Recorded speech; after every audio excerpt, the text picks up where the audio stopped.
Good day, everybody. Welcome to another episode of the We Rush In podcast. I'm Dan Gignard, your host, Canadian police officer with just about 14 years of service all over the place. Today I have Elena O'Connell on the show with me today. I'm very happy to have her on. She's a Canadian nurse with 14 years plus of experience. Somewhere along the way on her journey, she came to realize that she needed to make some changes. From those changes, prompted her to help others do the same, to do with stress, sleep, anxiety, overthinking, and a myriad of other issues that first responders and sort of medical staff as well run into. Good day, Elena. Nice to see you, Daniel. I guess tell us a little bit about yourself, and then we'll kind of get into what you're all about. So I've been a nurse for almost 14 years. I have a various backgrounds where I've worked from the hospital to the community.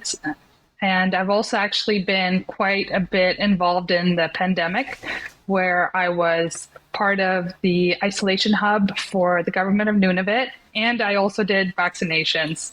So I was one of those nurses who was helping to hopefully stop the COVID process. But here we are still in the COVID stages, but things are much better than they used to be, that's for sure. Yeah, they definitely improved a little.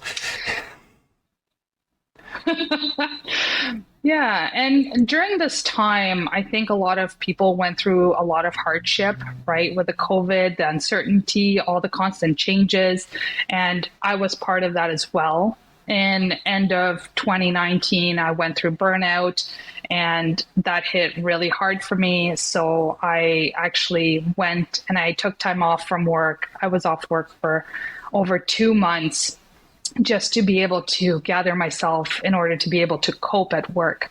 So that was a big changing time for me, where I decided I've had enough. I can't do this anymore. Something's got to change, because it wasn't working. So that's when I started kind of looking into things and looking into stress management, because I always found I was super stressed and I was never really finishing the cycle of stress. I just kept adding to it, kind of piling on top of itself for so many years. Right. And so after I got myself out of that, I started to look more into anxiety and sleep, because sleep was a big problem for me, actually. For, I would say, probably 10 years at that point, I was struggling with sleep. I was on strong sleeping aids. I couldn't sleep even taking them. Sometimes I would wake up multiple times a night, tossing and turning, anxious about going into work and what would happen. So I know exactly how a lot of you guys feel, being in the front lines, being a first responder, being a healthcare professional, because we go and give so much of ourselves, and we go through a lot of struggles, right, in our careers. So that's why I decided to actually branch out and start my business to help others who are going through the same challenges. Yeah, it makes sense. Definitely, the sleep piece, it really didn't affect me that much at first. You know, like I could come home from a shift, even though I was on call for 3 more hours, my brain would, just let me shut off. And I was always that way for years, like even as a kid. And then, somewhere around the 5 or 6 year mark of doing this job with the on-call and stuff, something just flipped, and I at least had to wait till my on-call was over to go to sleep. It was the only way I could not be worried about the phone ringing, so to speak. And then, it was just off and on from there for the next, almost 10 years, same thing, just kind of getting mediocre sleep at best. And I'm probably still not getting really the amount that I should, or good sleep, right? So something still needed to work on, I think. I think everybody, probably lots of people in our profession do need that, so. I think sleep is so essential, because we are almost running in a negative sleep pattern, most of us, right? Especially when we're working shift work and we're changing from days to nights, nights to evenings, nights to days, that constant shift. and never really catching up on sleep is actually putting you into a deprivation, right? And that's why for you, it started off small, right? But then it kind of cascaded with the time. And that's definitely what I noticed for sure. Yeah. And now it doesn't take much to interrupt what my proper sleep. Yeah. Yeah, it's definitely a tough thing because sleep hygiene is really, really important. What you do before sleep is just as important as what you do when you wake up and what you do throughout the day in order to be able to get a good restful sleep. And I listened to I must have been at least 2 or 3 hour podcast from Andrew Huberman, and they went into all the things that you could do to naturally help your body with sleep, like the early morning light and all that. And it's all great in practice when we talk about it, but it's really tricky sometimes for a shift worker to get that morning light at the right time when we're just coming home from night shift and trying to get to bed, right? Like you kind of fighting an uphill battle, right? So you got to rely on like artificial light and things like that to sort of mimic the schedule, even though you're off schedule, right? Like it's not normal for your human body to be working outside of our proper rhythms, I guess, if you will. So, yeah. That's a big thing. When you are operating against the circadian rhythm, you're actually fighting Mother Nature, right? So that's why we have such a hard time sleeping during the day, right? Because our circadian rhythm is trying to get us back into it, but because of our careers, we are not able to do that. So we have to adjust ourselves. Sure. Yeah. And I mean, like you said, sleep's an important piece, but it's not the only piece. So, I mean, there's, stress management is a whole other gambit. And then I think some people don't realize how much they're stressed. Like, they seem to be operating, so it's okay. And then suddenly they're not okay. So, yeah, I've definitely been there on that one. So the big thing about stress management is a lot of the time, and I hear this from so many people, I don't have enough time for it. I am too busy. I've got too many priorities in my life. Well, if you don't make time for it, it's never going to happen, right? That's number one. Number two, I think that if you actually practice different techniques throughout the day with stress management, it actually helps to make your day easier, right? It all starts in the morning. If you start your day on the right foot in the morning, it cascades throughout the day. And even though the stressors will come, which they always will, we're able to deal with them a little bit easier just because we set ourselves up in the morning. And that's where the mindset piece comes in, right? If you are constantly thinking about negativity and how everything is going to be negative, that's going to almost attract that into your life as well. So it'll make the stress feel that much more imposing on your life. Makes sense. Yeah. Just staying in that pattern and getting, start the day off right so that we can maybe deal with the stresses that come a little bit better. And you almost go into the day expecting there to be something. So I guess if you have the right mindset, you're kind of prepared for it, right? Like and that was the thing, the uncertainty that comes with policing at times, because you can have a Friday night where it should be busy and it's not. And then you come to work on a Sunday and you just get walloped, right? Like you just, and then you might have 3 shifts in a row that are like that. And then now you're behind the 8 ball on that. So that's stress, right? It's just, it's definitely different, right? So, yeah. Yeah.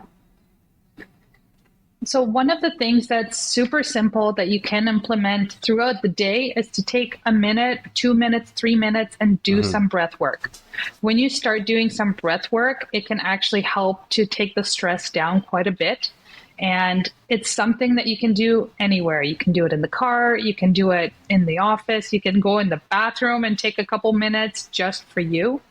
But it's, again, a simple technique. If you are doing the breathing called 4-7-8, you're inhaling for 4, you're holding for 7, and you're exhaling for 8.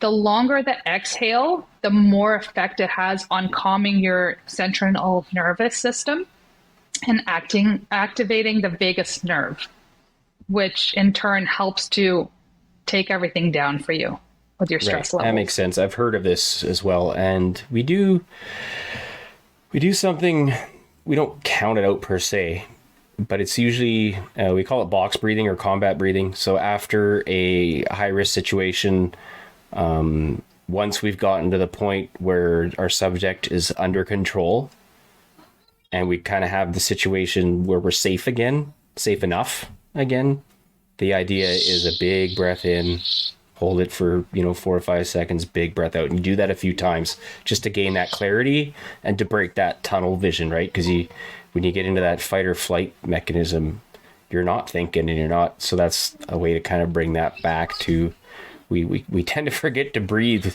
when our body needs the oxygen the most. So there's definitely some training in the tactical world that involves breathing and breath work. And I've done some of it off duty in the past to try and break those anxiety feelings and things that you get occasionally with life. And it does work. It definitely helps. So I would second your professional opinion on that one. So. Yeah, no, my favorite part about it is it's not complicated. It's easy. You can do it anywhere. And that's the thing. The easier something is to implement, the more likely you are to do it. Yeah. Right. Yeah. And that was 4-7-8. Is that what you said? 4-7-8. 4-7-8. Yes. And I know there's apps out there to help you with it too. Like that will help you. It'll ding and chime and stuff so that you do it at the right time. And maybe that's what some people need, right? Some people need that little prompt or that little piece of technology to help them get there. So it's definitely not a bad idea. Yeah. The other thing that breathing does, if you close your eyes and you're actually concentrating on your breath, it's bringing you back into your body. It's bringing you back into present, right? And that's able to shift you out of where you're situationally at. Yeah. Right? Keeping yourself stuck. Okay, this is still happening.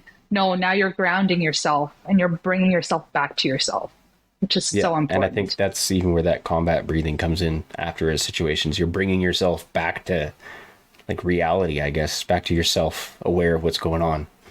Yeah. Turning off the autopilot that sometimes happens when we get into those situations. So, yeah. Right on. For sure. So that's, what did we cover off? That's a couple of the pillars that help out with the overall, I guess, repairing or at least minimizing the burnout. What are some of the other things that we need to be thinking about? So anxiety. Anxiety is something that we feel when we are constantly worried about the future. So anxiety is something that a lot of us experience. I personally had it and I didn't know for a long time that it was anxiety. And that's why I started learning about it, because I thought, well, I'm always worried about what's going to happen. What is this feeling, this uneasy feeling in your gut and your mind constantly thinking of scenarios that are going to happen in your day? And that's when I realized, yeah, you've got anxiety. So that's when I started looking into it and learning more about it. And there are so many ways to look at anxiety. One of the things that you can look at it as is when you're worried about the future, when they've done studies, there's been many studies, when you are worried about the future, 95% is not even going to happen. 95% will not happen. The 5% that's left over, that's possible, that's going to happen, only 1% is going to be as bad as you had imagined it. So now you're putting yourself through the phases of worrying about something when the likelihood is so low that you will actually experience it the way you thought. And the 4% that you will experience it, it's not even close to as intense as you thought it Right. was going to Yeah. be. So I've always found looking at it that way has helped me kind of take a step back and say, is this actually something I should worry about and I should feel anxious about? Or should I take a step back and think, it's just my mind playing some games, right? Because our minds, our brains are so powerful and they create a narrative that we are almost creating for Right. ourselves, right? So if we're always thinking, oh, something's going to happen, something's going to happen, something's going to happen, our brain is actually thinking and it's zooming in on what is happening. I'm looking for Yeah. something to happen, Yeah. And I right? like, yeah. Because it's Yeah. the way it's trained. We're training our brain each and every single and then day. in my world, that almost becomes the necessity. We're always looking to look ahead and to figure out what's going to happen before it happens, right? Because we're expected to make those split second decisions with minimal information. So we're always running scenarios in our head, and it's a survival mechanism that helps us. But over the years, if you don't decompress or deal with them, that hypervigilance is what we usually call it. It'll carry on into your regular life. You need to find a way to basically find a way to turn it off, or at least turn it down when you're not at work. But what happens is, and this is more how it happened for me, some people, it's like one big incident that just triggers either like a PTSD type thing or even just a level of hypervigilance for a bit. For me, it was more of a cumulative thing. So little situations here and there, whatever, I dealt with them. And then eventually it all builds up to where it takes less and less to feel that hypervigilance and anxiety. Like when you're young and you're starting your career and you're gung-ho and you want to get out there, it feels like you're fearless and you just go in and you just deal with stuff. And but if you don't take the time to process those things, they'll come back, right? Like if you don't do the work, it's gonna come for you. It's not gonna, you gotta be, I don't think that's the problem, is we don't, when we're young and we're into it, we're just doing it. We want to live this career. We're doing it as best we can, and we think it's awesome and whatever else. And then somewhere along the way, it starts to eat at you and you don't realize it. And you minimize the little things like, oh, I don't have it that bad. So-and-so got shot at. So-and-so got stabbed up. So-and-so's been in a million fights. I just had this one, say, deceased person or something. So why is that triggering me? And then we're kind of prompted to be like, well, maybe I'll just ignore it. It'll go away. Right?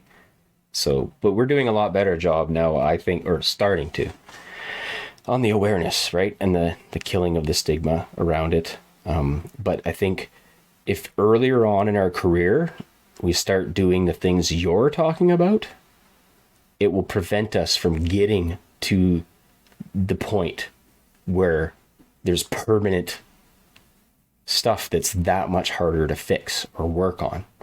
So I think we need to foster the idea of self-care earlier. Don't wait till you can't sleep at night. Don't wait till your demons are keeping you up at night or you're having nightmares, right? Like, deal with the burnout before the burnout happens. There's no reason you have to wait till you're burnt out to take those self-care steps, right? 100%. 100%. And that's why part of what I do is I always tell people, talk about your struggles. Everybody's affected in a different way. What I might find super stressful, you might not. And it would affect me so much harder than it would you, right? And vice versa. So we have to stop judging ourselves for when we feel something happening, when we're taking something more personally than we thought. more personally than other people. It doesn't matter. At the end of the day, how everybody else reacts is how their body is and how their mindset is. How you react and how you respond affects you.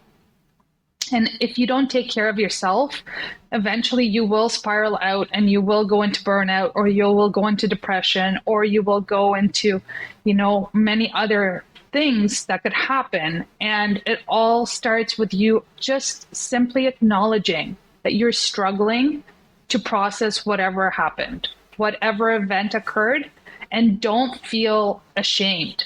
Again, because everyone takes things differently, everybody processes things differently, but we need to take the time to actually process the emotions, process the way we feel, process the way it impacted us at that time. Because if we don't, we will just continue basically putting bubble wrap on ourselves. Yeah. Right? The more we experience, the more we will bubble wrap ourselves. The more layers, the more layers, the more layers, until we're at the point where we can't move. Yeah, and then we're paralyzed to do anything at that point. And then often what that ends up leading to is guys losing out on a life in the career that they wanted, right? I've had guests on that didn't have to do that, right? They got well enough to go back to work, but not back to work in this field. So they lost that entire career, right? And a lot of them, it's guys that were from the old school, started in the old school when it was stigmatized, and you felt like you weren't enough of a police officer if you needed the help, right? They used to just either drink it away or push it down, but if you don't take that break when your body needs it, your body will take it for you eventually, right? Yeah. And I wanted to mention a couple of things about that. So one of the things I wanted to mention is, if you are constantly in that fight or flight mode, right, your body is constantly going. You're not getting the proper rest. You're not actually fully engaged, because you can't be as present and as vigilant, because your brain is not operating at full capacity, because you're not getting the proper rest. Now, what that's doing is putting yourself into burnout, and it's actually making it easier for you to be effective with things here, there, everywhere. And it will start to seep into your personal life as well. So it's very important to speak to somebody, speak to your family, speak with your coworkers, speak with somebody who's available at your facility, at your employer about that. But when you don't do it, it's such a hard thing on your body that eventually you will just get sick. And you will notice a lot of times people will get sick over and over again. Or you'll notice that, and I know it's a terrible thing to say, but people will get some kind of new diagnosis, some kind of new illness. And to be quite honest, most of the time it's manifested from our body's response. So what happens is, when you are constantly in that fight or flight mode, your body is not strong enough to eliminate the pathogens, the different cells that are multiplying all the time. It's not able to target the cancer cells that are constantly produced in our body. So you could end up having cancer, or you could start developing things like stomach issues, chest things. It doesn't matter what it is, but it can manifest in your body in different ways. And so that's why stress management is so important. It is so important to talk about it. It's not something people should be judging, because we've all been there. Every single person, no matter what they say, they've been there. They've been stressed out. They haven't been able to cope with something at one point or another. And we need to stand together, because I see it more now than ever. People are leaving their careers for sure. to go and do something that's less stressful. I've considered it. Right. Everybody has, I think, at some point, because especially, like you said, I think the pandemic did a lot of that to people. There was a lot of uncertainty, a lot of negative thoughts and comments going around. And then just policing is not getting any easier. So I think a lot of guys are finding other things to do. The problem is you could still find a way to get stressed doing just about anything, right? And you could take everything that you built up well in your policing career, and if you don't work on it before you move on from your policing career, it's just going to follow you to the next, right? Your job might be a little less stressful, but the damage is quite likely already done, right? You still have to do that work and get well. Otherwise, I think you'll still have issues down the road. I can't say for that for sure because I haven't really talked to anybody who's, left and then had major issues continue for a long time. So it'd be interesting to see.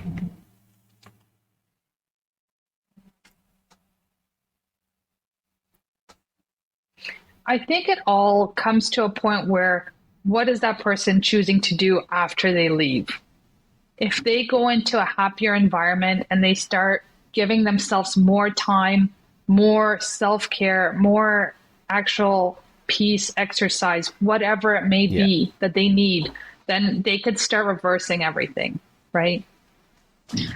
But as long as they keep doing the same thing and not changing their habits, not Yeah. changing Yeah. what they're And doing for themselves, I think for there some people won't it's be a hard to get out change. of that cycle, and it's to the point where you may need some like proper medical intervention at first to get right before you can start working on the other stuff, right? Like if you've let yourself get that bad, right, you might need to speak to, you know, more than just Yeah. a coach. Like you might need a legit doctor for a bit if you've let yourself get that bad, right? It's not to say that you have to do that forever, but that's an issue. Like some guys are like, I'm not going to take medication. It could save their life, but they don't want to do it, right? They have that. I don't need it. I'm not that bad, so they don't take it, right? And then they find themselves getting worse and worse. So definitely seek the help and take care of yourself, right? You only get one shot, one kick at the can, so you might as well enjoy it.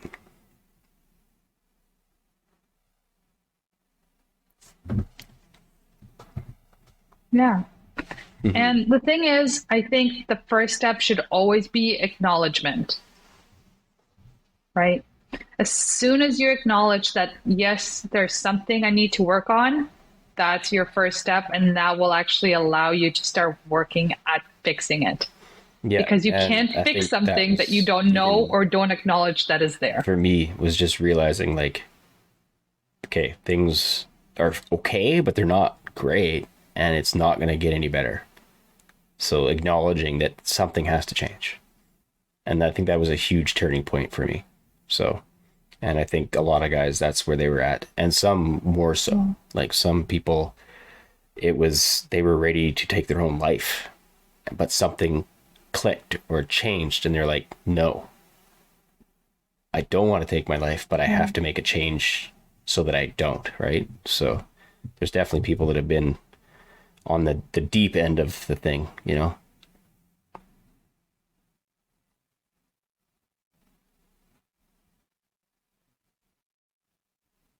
Yeah, and it's been hard to see. I know we've had a few cops in Canada that did that, and I my heart goes out to everyone, right? Because it's not just their families, it's all their colleagues, their communities, it's everybody. Everybody's affected. And that's why I think it's so important to talk to somebody. If you're feeling like that's where you are right now, talk to somebody. Reach out and say, I am not safe right Yeah. now in my And own some of that presence. too, I need help right now. there's out of the States, there, I think it's ex-military. It's an ex-military wife. She started this thing. It's like the buddy check. So a lot of the military guys, they all have guns and things like that. And it's basically just, if you think a friend is struggling, just ask, you know? And for them down there, it was like, well, they have hunting rifles and things like that. So they'll literally ask, like, I know you're struggling right now.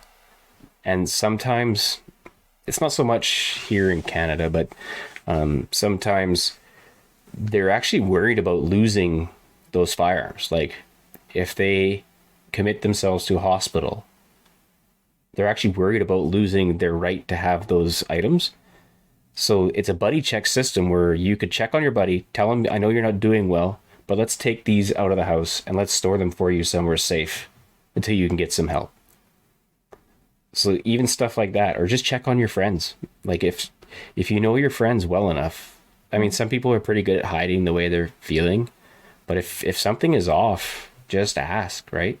Just do your friend a solid and ask. If he gets upset at you for asking, oh well, right? Like what's the alternative? There is something up and he was just waiting for someone to ask so that he could, take that step to get the help, or he or she, sorry.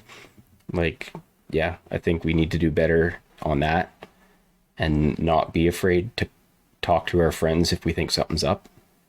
But hopefully we can keep working towards that.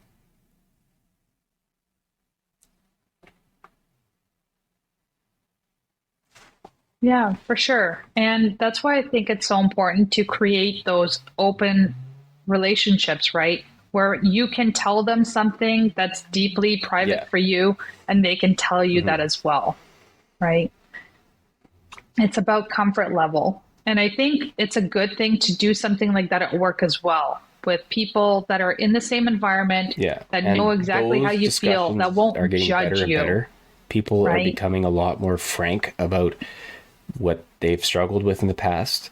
And I Good. think it's because we're slowly turning around the stigma and realizing that if we all talk about it together, we can normalize it.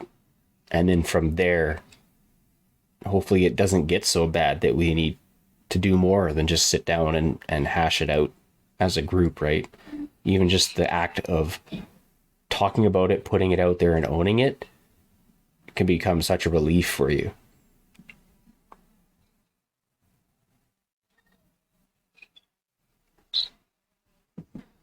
Yeah, I agree.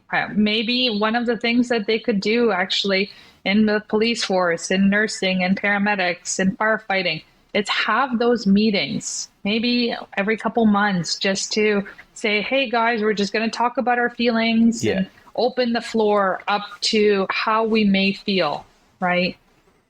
And it should be a non judgmental zone, and people should be able to voice how they feel. If you don't feel you want to go into details, you could Yeah. just say one of the calls Yeah. that we were at, I felt like that affected me, right? You don't have to tell people everything you feel, but even opening that dialogue is a good way to start clearing some of that pressure that you Yeah. will feel Yeah. in your Simply body walking in the from room just holding saying, man, on to that all of call was those rough. things. You're not really giving up how you're feeling per se. You're just saying, man, Yeah, that call was hard, yeah. and leaving it at that, right? Like that's a start. And yeah, yeah. Mm-hmm. And sometimes even just saying that will let that person open up as well, right? And then you will get that dialogue going and you'll both feel that relief Yeah, for from sure. having that Absolutely. conversation about something that both of you What found are some of hard. the other things? Like you Yeah. talked a little bit about mindset. I think it's super important, even not even just to deal with stress and stuff. Like you in this job, you kind of have to have the right mindset, or it'll swallow you whole, right?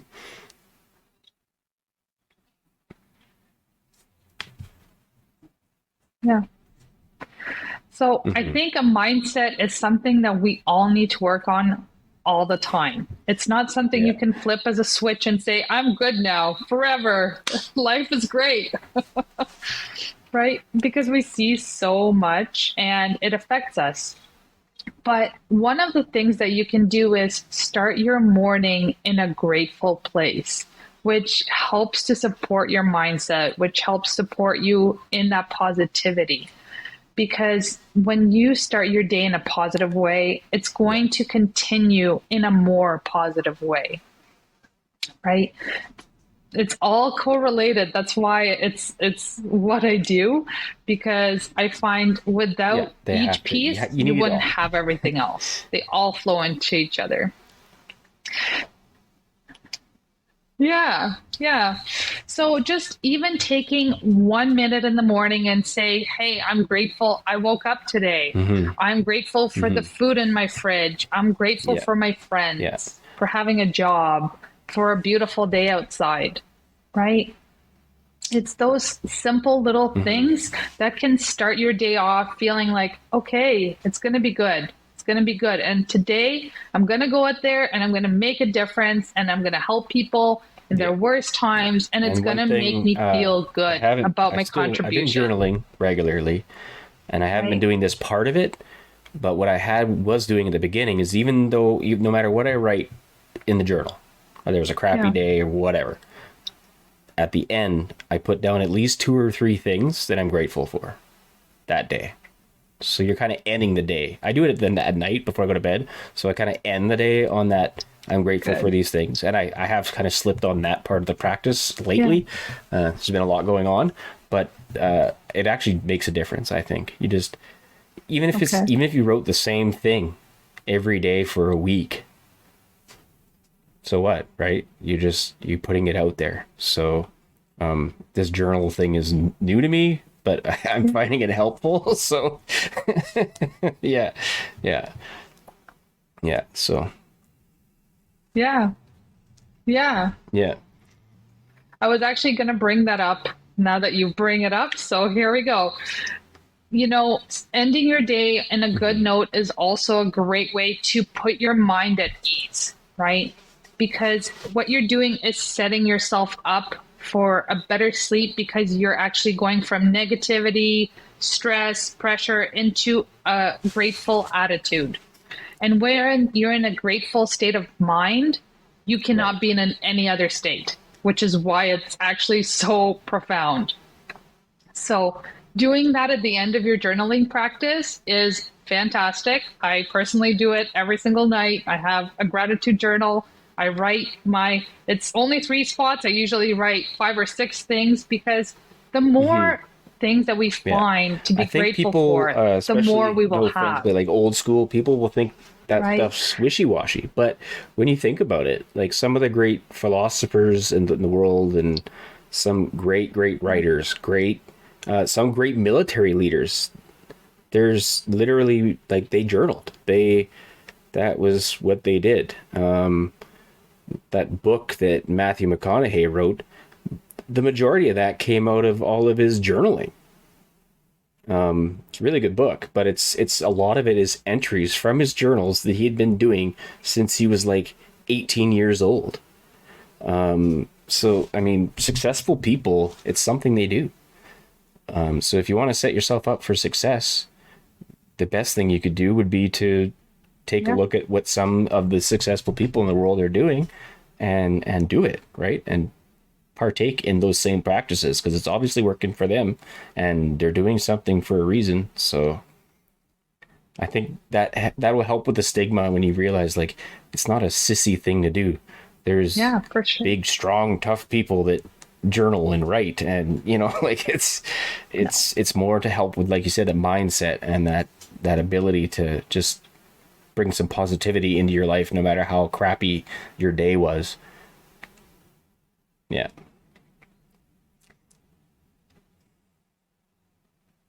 Yeah, and here's the thing. If you have a crappy day, right? If you come home, give yourself some space and actually just write it all out, it actually helps with the way you feel because when you're writing, it's taking everything out of your head and putting it Hmm. on paper so you don't have to hold it in your head Yeah, well, it's like anymore. reconciling your day, It's right? We're like a just gonna freeing yourself one practice. thing that I kind of learned a little bit about, not just to do with journaling, Yeah. but just taking your feelings that you get and then just actually acknowledging that they're there. So I'm feeling anxious. Well, what does that feel like? Where do you feel it? What does it feel like? Do, like, some people say, like, assign a color to that feeling and just picture it and feel it. Feel it for a minute, and then understand that it's just a feeling and it will pass, right? Like, but just acknowledging that anxiety or acknowledging that anger or that you're upset about something instead of just pushing it away or pushing it down. Just accepting that, okay, I'm kind of tired right now. And then you're done, right? Like that's just being fine with it.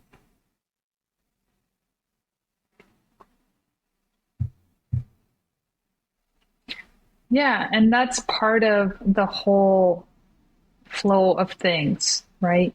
The more we start paying attention to how our body feels, where we're holding the pressure, the knots, the tension, some pains, aches and pains can actually manifest as that from Yeah, no, stress or definitely from experience that. some kind So of event that happened to you. 100%.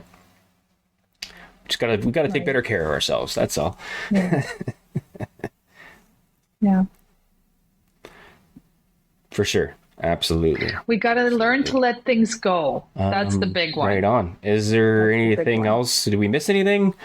I want to make sure we touch on all the pillars that seem to be helping people. I've definitely been learning more and more about this stuff. You're definitely not the only person working on these pillars, but I'm more than happy to have someone on to talk about it. So I was pretty happy to have. The whole goal of this podcast was actually to interview. It's been a lot of cops, but I really wanted to interview a wide array, right, of people. So if anybody's listening to this and you think you have a story to tell, I'd love to hear it. So I guess to finish things off, tell us the name of your, I don't know if you call it a consultancy or what you would call that, but your business. Where can we find you? Where can we hit you up? See what it's all about.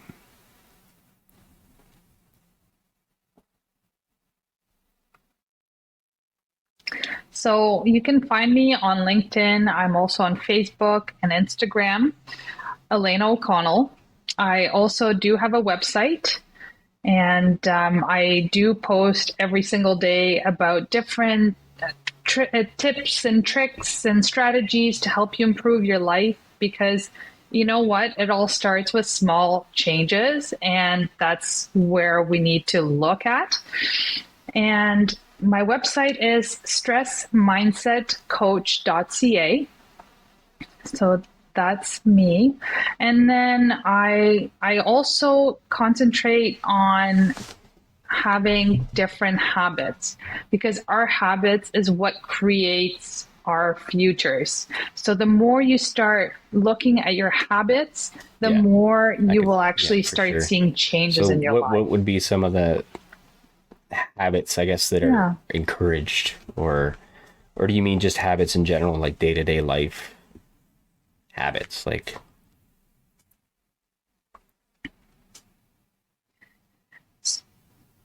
So there's two components to that. So day-to-day habits that you have. So things like you are going to brush your teeth, right? That's a habit. And you do it twice a day. So it's a good habit. But a bad habit would be eating junk food, right? If you want to eliminate something in your life, you have to substitute it with something positive to be able to turn it around. So oftentimes people want to break a bad habit like smoking, but they don't really have a clue of what they want to replace it with. So that's why they're not able to break that habit. It's because they didn't actually put the thought into it. What I'm going to do now that I'm not doing that habit. So one of the things that you can implement in your day, super simple, get outside. Getting outside is huge for our mental health. Being outside in the winter, in the rain, in the snow, in whatever, 5 minutes is really, really good for you. It helps to reset your vagus nerve. It helps to reset how you feel. It helps to release a lot of tension in your body. So if you can do that, that can make a big difference in your day. If you can go for a walk, even just going for 5-10 minutes in the evening, in the morning, whenever. But getting those things implemented in your day has a big effect on you altogether. Right? Big one that a lot of people do Watching the news. This one is going to kill a lot of you because a lot of people watch news Yeah. religiously. And that's a big stress creator. Huge. Because I don't know if you noticed, but most of the things they put on the news are negative things. Yeah. 90% is I used negative. to be a news junkie. And that's I how am news no is longer a made, news junkie. right? Yeah, because if it They, smells, it sells, and that's what they report on. So good. that's kind of, yeah, that's the issue there. I was lucky enough to find one podcast called Canada Land, where they actually criticize mainstream media, and it's Canadian based, so I kind of Yeah. like it. And they actually complain about the media, even though they are kind of a small media group. So that's how I choose to get my news now, because yeah, there's not a lot of good news coming these days. So I've just stopped religiously watching. I'll still check it out, CTV every once in a while on the app, but Yeah. yeah, no. Yeah, it's too easy to fall down that rabbit hole, right? Yeah. Yeah. Yeah. And here's the thing. The news never tells you that the O Yeah, train yeah. ran perfectly on time and it never stopped or Yeah, yeah, broke down, exactly. right? Yeah. It's like the But it police. will We always tell never you when get to it's meet the broken, people when they had a good day, right? So right? people don't call us when they're having a great day. So Yeah. Yeah. and the news doesn't Yeah. tell you when the ferry was on time for a week. Yeah. Yeah. Right? It's true. We're kind And of if it obsessed with the did, negative. nobody would watch it Yeah. because nobody would care, right? Yeah. That's the sad truth. Yeah. Yeah. So if you take down your news watching time down to half to even Yeah. less, It's it will crazy make that an something that actual was pretty supposed to big help us impact in the in your past, life. help you keep informed. And now it's gotten Yeah. to the point where it's too much. That 24-hour news cycle is too much. Yeah.